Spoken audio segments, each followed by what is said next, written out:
Naturalmente, existem sindicatos criminosos nas nações e cidades de Lambda. Conteúdo patrocinado. Troca de mercadorias roubadas, contrabando de produtos contrabandeados como drogas, itens amaldiçoados, comércio ilegal de escravos, contratos para assassinato. Eles são muito mais vilões do que as guildas dos ladrões que apareceram nas obras de fantasia da Terra, e há aqueles que nunca poderiam ser chamados de mal necessário. Esse sindicato criminoso também existia na cidade de Nierki, uma organização com várias dezenas de membros, os Fangs of Dark Knights. Era um sindicato criminoso que recentemente se aproveitou da crise econômica no Ducado de Artner para lucrar com o tráfico de escravos e drogas. Seu líder era um homem temido, conhecido como Orelha Rasgada, Zagi. Quando jovem, ele foi submetido à tortura por uma organização adversária, durante a qual suas orelhas foram despedaçadas, mas ele não soltou um único grito. Zagi estava olhando para uma linda mulher com cabelos ruivos e olhos vermelhos. Sua vadia. O que você quer? Ele foi forçado a se sentar em um sofá dentro de sua base, que estava cheio do cheiro persistente de sangue. À sua frente estava uma criança de cabelos brancos sentada no sofá oposto e a bela mulher ao seu lado. Os capangas próximos de Zagi estavam deitados no chão sangrando ou encolhidos e tremendo nos cantos da sala junto com as mulheres que serviam suas bebidas. O que eu estou procurando é, a criança começou. Eu não estou perguntando a você. Cala a boca, pirralho de merda, disse Zagi, interrompendo, ainda falando com tom de pessoa importante. Oi, Neishan, eu não sei que tipo de piada isso é, mas se você pensou que poderia me enganar fazendo-me pensar que esse garoto é seu mestre, você falhou. Não há como uma mulher que poderia se livrar de meus homens em um piscar de olhos estaria servindo a um pirralho como este. A bela ruiva agarrou o colarinho de Zagi e o ergueu no ar com uma das mãos. Estou sendo levantado pelo braço fino de uma mulher? No momento seguinte, a mulher que havia levantado o atônito Zagi no ar bateu com as costas no chão. Gá? O chão fez um barulho de destruição. Zagi ficou sem fôlego com o impacto e começou a se contorcer de dor no chão. A mulher deu um chute em seu abdômen. Zagi deu um grito, como se o precioso ar de seus pulmões tivesse sido espremido. Quando a mulher se moveu para desferir outro ataque, ela foi detida. Eleanora, acalme-se, disse a criança. Mas Vandaliel-sama, tais criaturas inferiores que ousam fazer comentários descuidados sobre você não têm o direito de respirar, a mulher protestou. Ele deve ser atormentado e morto o mais rápido possível. Suas palavras estão se contradizendo, apontou a criança. Seria problemático se ele morresse, então vamos nos acalmar. Sim. A mulher voltou-se para Zagi. Você deveria ser grato pela gentileza de Vandaliel-sama, humano. Ah, não é bom usar a palavra humano assim, disse a criança. Eu, Eleanora, Dran, somos todos humanos asterisco, afinal. Todo mundo é humano, você sabe. TLN asterisco. Refere-se a todas as raças conhecidas consideradas pessoas em Lambda, não especificamente a raça humana. E isso mesmo. Todo mundo é humano. Todo mundo é humano. A mulher voltou a se virar para Zagi. Seja grato, sua escória. Sim, assim disse a criança.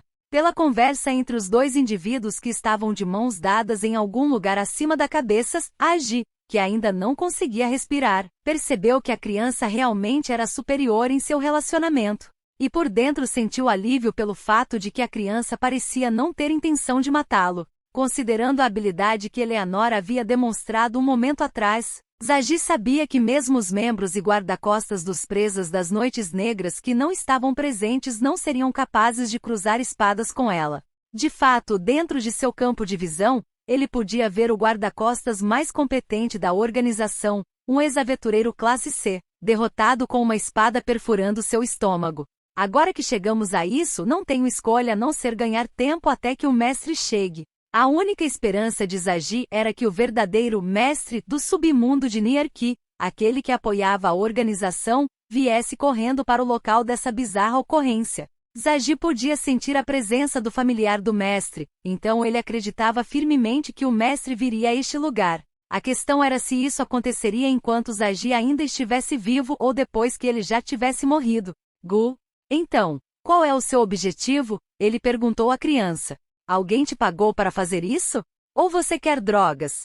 Certamente você não vai me dizer que este é o plano de vingança de alguém. Esta é a vingança final, respondeu a criança. Eu estou apenas agindo como um agente, no entanto. Embora o coração de Zagi quase tenha caído ao ouvir que isso realmente era um ato de vingança, ele sorriu para si mesmo, percebendo que havia uma chance se a criança fosse um agente. Aqueles que buscam vingança geralmente têm um senso quebrado de benefícios e perdas. Um vingador que tropeçaria em dinheiro e mulheres não teria feito coisas desse tipo contra o chefe de um sindicato criminoso. Conteúdo patrocinado. No entanto, se ele fosse apenas um agente de vingança, a história seria outra. Então o que você pediu? Se for dinheiro eu pago quanto você quiser. Você não vai virar para o nosso lado? Zagi perguntou. Não pretendo pegar todo o seu dinheiro depois de matá-lo, disse Vandaliel. Vá. Espere um segundo. Você não disse que seu objetivo era vingança? Isso mesmo. E estou planejando pegar seu dinheiro e organização enquanto estou nisso. A maneira como Vandaliel pronunciou essas palavras com um tom tão casual fez Zagi estremecer. E se fosse verdade o que Vandaliel dizia, já estava decidido que Zagi seria morto. Zagi não conseguia entender nada disso. Espere, por vingança de quem você veio? Ele perguntou, agora desesperado. Não houve algum tipo de mal-entendido? Definitivamente sou uma pessoa má, mas não mato pessoas sem razão. Não tenho outra escolha a não ser fazer isso para sobreviver. Muitas das pessoas que matei também eram canalhas de verdade. No submundo existe uma coisa chamada virtudes do submundo. Se essas palavras são mentiras, você vai ver o inferno, sabia? Disse Vandaliel, embora tivesse quase certeza de que as palavras de Zagi eram mesmo mentiras. Ele já havia ouvido várias coisas dos subordinados recém-falecidos de Zagi. E quanto à vingança de quem eu vim? Você se lembra de um bar chamado Scarlet Dreams?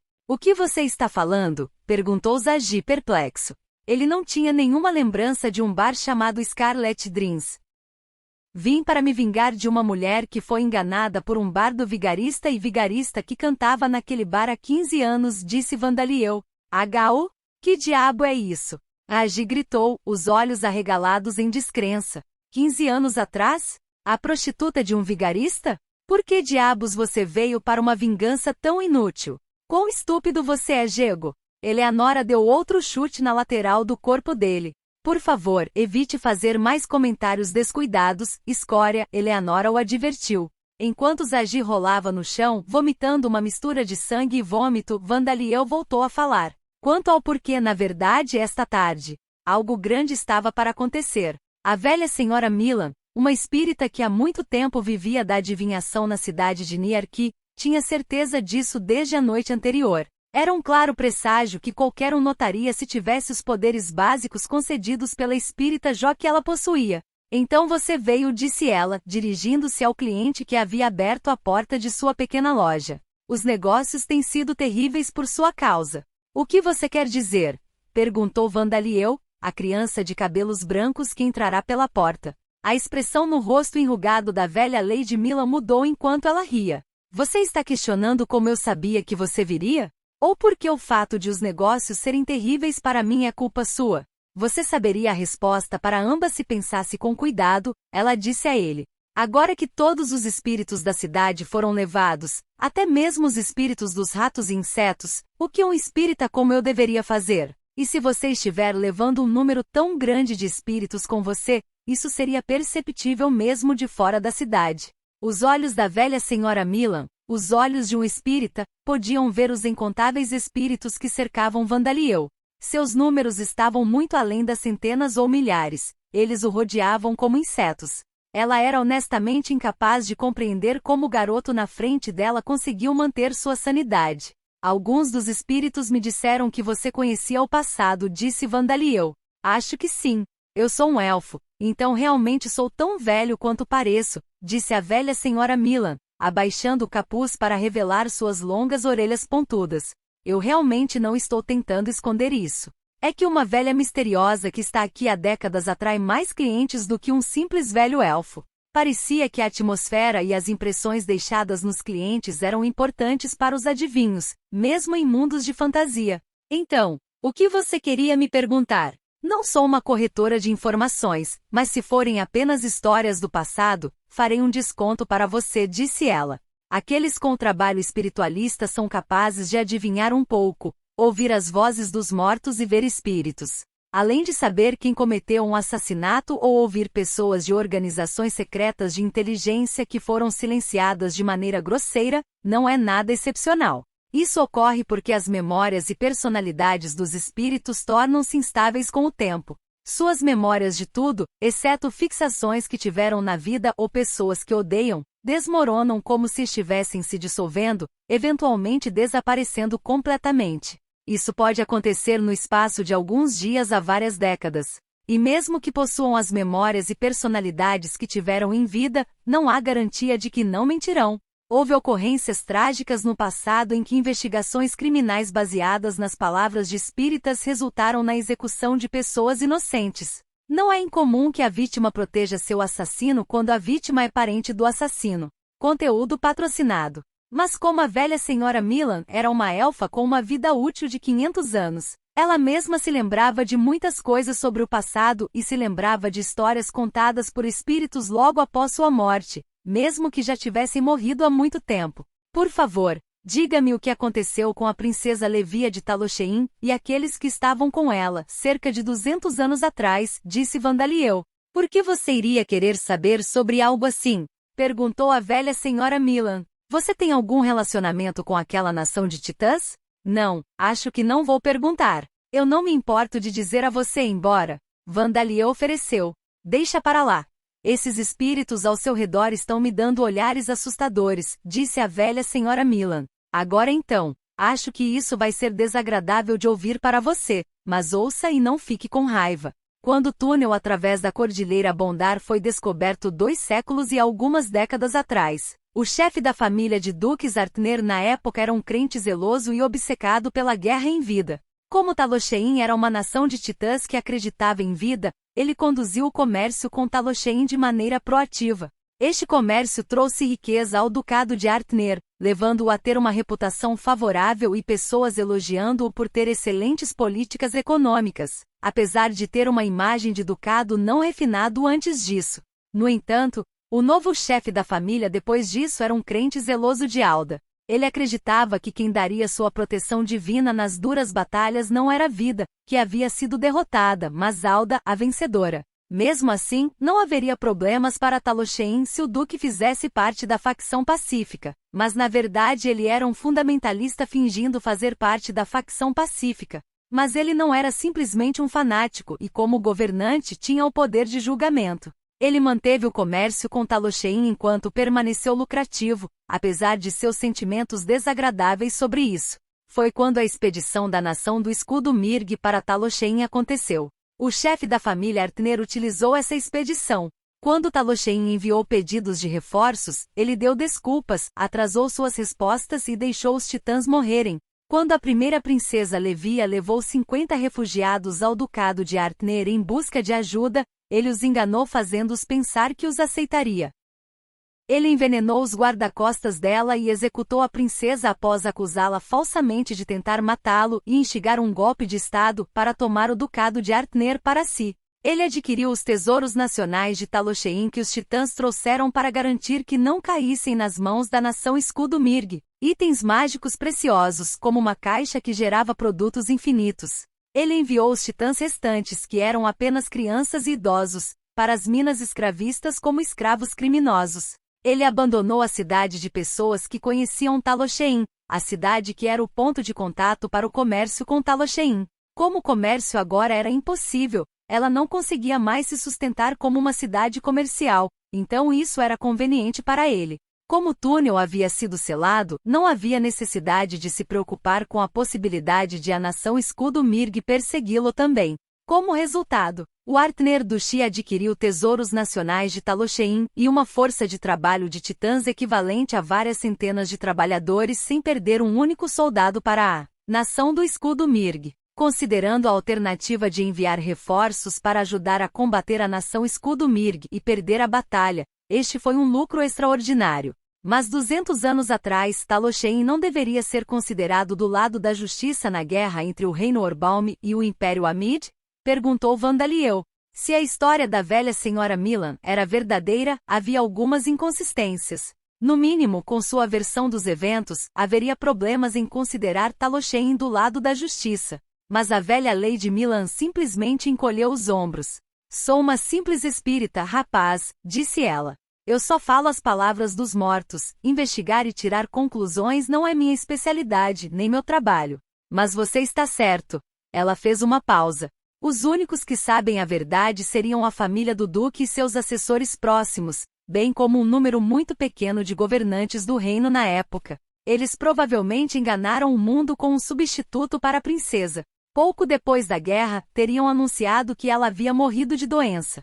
É um método que até uma velha como eu poderia imaginar. Havia menos titãs do que humanos, mas havia um bom número deles vivendo no reino de Orbalme. Embora fosse necessário algum esforço, não teria sido particularmente difícil preparar um substituto. E embora a princesa Levia fosse conhecida por todos em Talochein, o número de pessoas que sabiam como era seu rosto no reino de Orbalme era limitado. O povo seria informado sobre uma guerra magnífica e onde estava ocorrendo, informado de que os lamentáveis refugiados haviam sido tomados sob proteção. Todos ficariam satisfeitos com isso e não pensariam em descobrir o que realmente estava acontecendo. Alguns anos depois, o povo seria enganado da mesma forma em relação ao paradeiro da princesa. Esta foi uma conspiração possível se várias pessoas influentes uniram forças. Então, os refugiados de Talochein ainda estão nas minas? Perguntou Vandaliel. A velha senhora Milan assentiu. Provavelmente. Titãs são robustos e, embora sejam escravos criminosos, na verdade são mais como escravos ilegais. Então ainda deveriam ser obrigados a trabalhar sem permissão para viver ou serem mortos, disse ela. Talvez não os idosos, mas aqueles que eram crianças naquela época deveriam estar vivos, embora provavelmente não todos. Aparentemente é algo como uma aldeia de escravos administrada pelo exército. É algo que ouvi de um dos espíritos perto de você. Vandaliel pensou um pouco antes de fazer outra pergunta. Os titãs que eram guarda-costas da princesa Levia, onde eles foram enterrados? Vamos ver. Seria realmente incomum para um espírito que conhecesse tais informações secretas vagar por uma cidade em um lugar remoto como este, disse a velha Lady Milan. Mas existe um cemitério subterrâneo que seria ideal para enterrar uma história tão sombria. Há uma lenda de que um dos campeões selou uma parte do rei demônio lá. Dizem que graças a ele, o mal não pode escapar daquele lugar mesmo agora. Onde fica isso? Perguntou Vandaliel. Conteúdo patrocinado. Em algum lugar abaixo do castelo do duque, respondeu a velha Lady Milan. Tome cuidado. Tome cuidado? Vandaliel repetiu. Você está dizendo isso como se soubesse que eu estou indo para lá. A velha Lady Milan soltou um suspiro exasperado. Como você pode ver, estou neste negócio há muito tempo, disse ela. Ao olhar para os espíritos ao seu redor, posso ver que você está lutando para conter sua raiva. Exatamente como a velha Lady Milan apontava, Vandaliel estava prestes a explodir de raiva. Os espíritos próximos tremiam de medo de sua ira. Se a história da velha Lady Milan fosse verdadeira, como ele poderia permanecer calmo? Como ele poderia não amaldiçoar os eventos do passado? Ele até sentiu um impulso assassino de sair e começar a destruir indiscriminadamente todos os seres vivos que entravam em sua vista. Mas o lado lógico de Vandaliel o convenceu de que isso não o faria feliz, nem faria sentido fazê-lo. Era verdade que o povo do Ducado de Artner havia abandonado os refugiados de Talochein que eram explorados. Ninguém, nem mesmo a velha elfa à sua frente, tentou advogar que eles deveriam ser ajudados. Mas o reino de Orbalme também era uma nação feudal. O cidadão médio não pensaria em iniciar movimentos políticos. Não sobrou quase ninguém que soubesse sobre as circunstâncias de 200 anos atrás, de qualquer maneira. Não havia internet nem jornalistas em Lambda. Havia poucas maneiras pelas quais as informações poderiam se espalhar, e os métodos que as pessoas podiam usar para viajar também eram limitados. E com relação à punição, a mentalidade de Talochein, a mentalidade de Nuasa, Borcos, Zran e os outros titãs, era que os pecados do pai não são os pecados da criança. Vandaliel também concordou com isso. Seria errado punir as pessoas que estavam vivas pelos pecados cometidos nos eventos de 200 anos atrás. De fato, pelo menos pelos pecados de 200 anos atrás.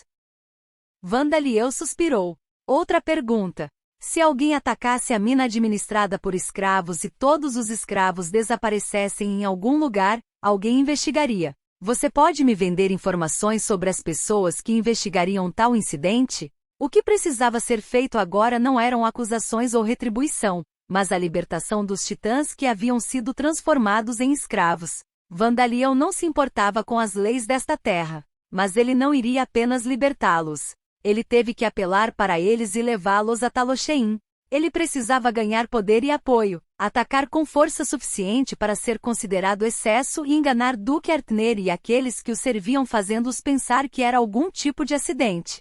Não, eu valorizo minha vida mais do que algumas moedas, disse a velha senhora Milan. Por preocupação, vou te dizer que a vingança é.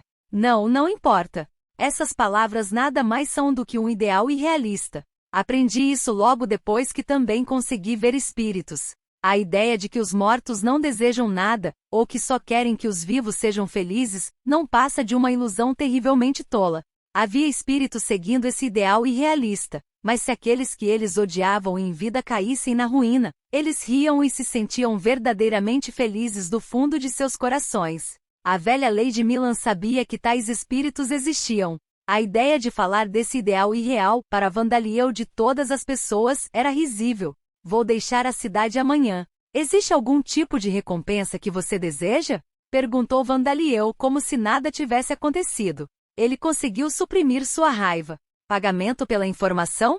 Apesar da aparência da minha loja, tenho economias, disse a velhinha Milan. Tenho muito para me aposentar pelo resto dos meus anos, mas... Vejamos, posso pedir um favor a você? Enquanto todos os espíritos da cidade estivessem seguindo Vandaliel, seu negócio como espírita estava condenado. Como tal, a velha Lady Milan pretendia fechar sua loja por um tempo. Ela até pensou em se mudar para outra cidade, dependendo de como as coisas corressem. Foi por isso que ela decidiu expressar o único arrependimento que permaneceu no canto de suas memórias. Na verdade, sabe, isso foi há cerca de 15 anos. Um dos meus clientes se envolveu com um bardo que cantava em um bar chamado Scarlet Dreams.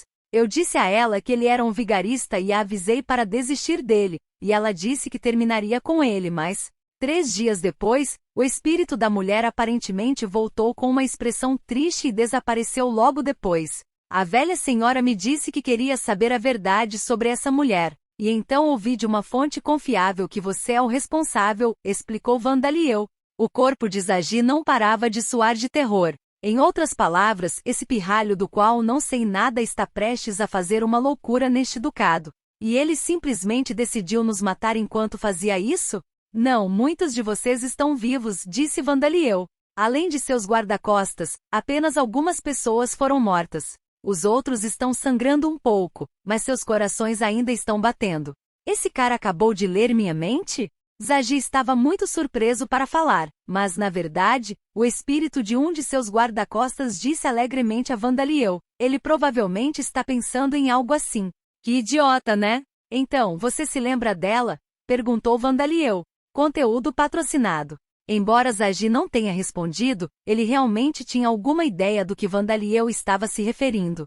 Para ser mais específico, ele se lembrou enquanto Vandaliel falava. Foi há 15 anos, quando Zagi estava na base da organização. Naquela época, ele já havia sido abençoado com qualidades de vilão, habilidade em cometer crimes e boa sorte. Até o chefe da organização na época se lembrava dele. Um dos trabalhos que lhe foram confiados era punir um bardo viajante que estava roubando dinheiro das pessoas sem fazer nenhuma oferta para a organização. No entanto, Zagi permitiu que o vigarista escapasse por pouco. Para encobrir seu fracasso, ele sequestrou a mulher que o vigarista havia marcado como seu alvo, matou-a de uma forma inimaginavelmente horrível e jogou seu cadáver no quarto que o vigarista estava usando. Ele matou a mulher e fez parecer que o vigarista havia fugido de medo. Ele subornou seus companheiros também. Ele pegou o dinheiro da mulher com quem o vigarista não conseguiu fugir, deu ao patrão e disse-lhe que era o dinheiro que o vigarista havia oferecido como desculpa. Isso deveria ser o fim deste incidente.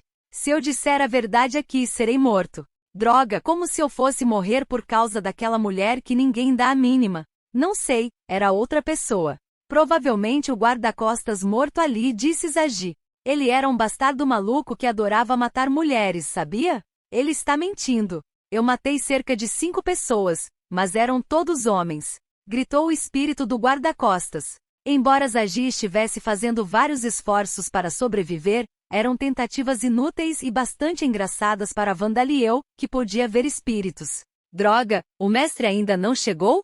Ah! A porta foi aberta pelo lado de fora com um estrondo. Um homem de olhos vermelhos e pele branca entrou, junto com um titã com o rosto escondido por uma máscara preta e várias pessoas menores.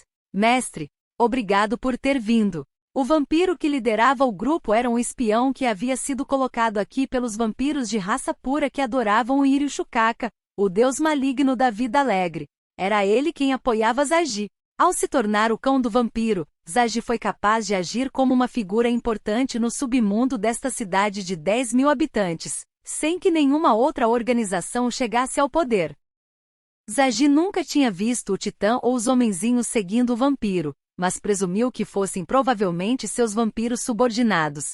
Agora então, mestre, mate esse pirralho de merda e sua cadela. Com certeza retribuirei o favor, gritou Zagi. Zagi, você é um homem leal que me serviu bem. Eu te valorizei muito. O vampiro deu um passo em direção a Zagi, como se respondesse ao seu pedido. Mas então ele passou direto por Vandaliel e Eleanora e olhou para Zagi. Seu porra de Mongreel. Ele rugiu. Não falam mal dessas pessoas. Ele enfiou a sola dura da bota no peito de Zagi. Guaa! Zagi gritou ao ouvir suas costelas estalando. Mestre, o que você é? De repente, ele notou que as roupas do homem que ele chamava de mestre estavam manchadas de vermelho escuro. Ainda tenho planos para ele, então deixe por isso mesmo, instruiu Vandaliel.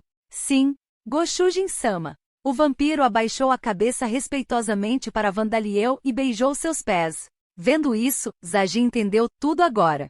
A fonte confiável que Vandaliel mencionou anteriormente era esse vampiro morto-vivo. A última esperança de Zagi foi descartada antes mesmo do ataque à sua organização começar. E isso não pode estar acontecendo. Só porque eu matei aquela mulher que ninguém liga, o tipo de mulher que você encontra em qualquer lugar, minha organização é. Eu sou, com a esperança extinta. Zagi começou a sussurrar para ele mesmo com um rosto mais parecido com o de um homem morto do que com o de um homem morto de verdade. Vandaliel lançou-lhe um olhar perplexo. Assim como ela era o tipo de mulher que você poderia encontrar em qualquer lugar, alguém que você realmente não se importaria em matar. Você é o tipo de vilão que eu poderia encontrar em qualquer lugar, e eu realmente não me importo de matar você, ele disse. Disse Zagi. Não é assim mesmo? E assim Zagi, o chefe dos Fangs of Dark Knights, morreu. No entanto, no dia seguinte, ele foi encontrado completamente ileso, ainda dando ordens aos seus subordinados. Zagi, cuja personalidade se tornou estranhamente alegre, começou a governar o submundo com muito mais confiança do que antes. Levaria algum tempo até que as ações de um certo aventureiro revelassem que ele era, de fato, um morto-vivo. King finalmente conseguiu um amante. Braga anunciou. E quando isso aconteceu?